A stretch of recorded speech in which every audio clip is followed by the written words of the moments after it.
So following on from the previous two videos, I've been trying to show you how this graph here and how the sine graph and the cosine graph appears in nature.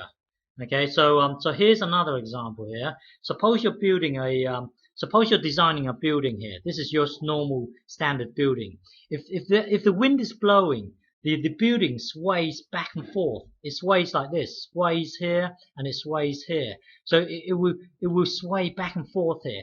Here I'm just exaggerating here. So it sways here. I'm exaggerating so that I can illustrate to you what I mean. But in real life it sways, but by a tiny amount. But it does move back and forth by a tiny amount.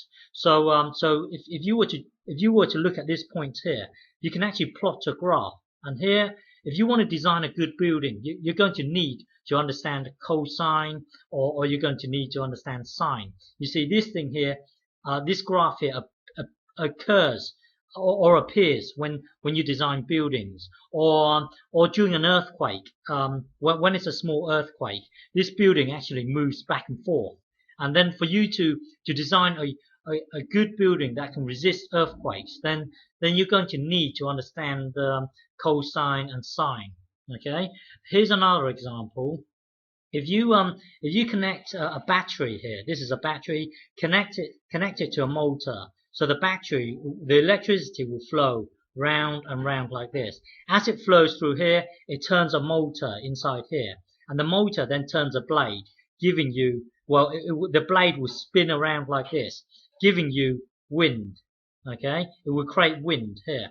But here's the thing, it also works the other way around here. If you remove the battery and then use wind to turn the turbine here, because even though there's no battery here, you're using wind to turn the turbine here, it will then create electricity. That's how people make electricity. It's by using wind to turn this thing here. And then, because you're working in reverse, you're actually creating electricity. So when you connect a battery up, the electricity will flow, giving you wind. Now, if you work backwards and use wind to turn the turbine, you would then create electricity. So let me give you let me show you this. Hang on. So it's similar to this here.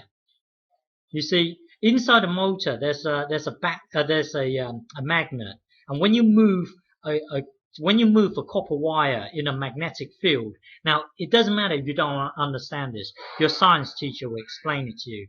But here, when you turn the blade, it turns this bit here, and because this thing is moving inside a magnetic field here, you're generating electricity. Here, this thing here moves back and forth, and here you can see the dots here moving up and down. Well, here you can see this is a cosine graph, or you can say a sine graph. Well, my point is that when you're creating electricity here, you can see that the cosine graph appears in nature here. Okay. Well, your science teacher will explain this to you when you're older. Okay.